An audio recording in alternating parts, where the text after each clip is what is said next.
একটা কথা বলেছিলেন, ওই থেকে আমি খুব ভীত। তো আমি ওই কেন আমি ভীত ওইটা আমি শেষাংশে বলবো। ওইটা বলে যদি আপনি আমাকে মনে করেন আমাকে একটু বক্তব্য দিতে দিয়েন। মিনিটে শেষ করেন। একটু আমার আর একটু মানে একটু সময় দেন প্লিজ। আচ্ছা। আপনি আপনাকে বলে দেই আপনাকে কেন আমি ভয় পাই। আমার এখানে ইকবাল সাহেব বসছিল, একদিন সময় বিধি চাইছিল, আপনি তারা বলছিলেন এইখান থেকে ওইখানে যাইতে 40 বছর লাগছে। মাননীয় স্পিকার, আমি তো 40 বছর বাঁচবো না। আর আপনি আপনি বাংলাদেশে সবচেয়ে দ্রুততম মানব ছিলেন, কোনো কন্টেস্টে আমি ইনশাল্লাহ ওইদিকে পৌঁছতে পারবো না।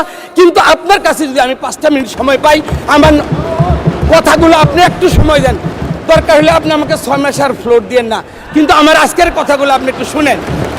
জয়নাল আবদিন ফারুক উনি সাইজ দেখলেন, এটার ওজন দেখলেন, কিন্তু বিগত 16টা বছর যারা এইখানে বৈশা অপবিত্র করছে এই চেয়ারগুলারে, এগুলারে একটু জমজমের পানি দিয়া আতর গোলাপ দিয়া যদি ধুইতো তাইলে এটা বোধ আরো ভালো হইতো। তো আমি ওনাকে একটু আপনার মাধ্যমে বলতে চাই সাইজ এবং এগুলা ঠিক করে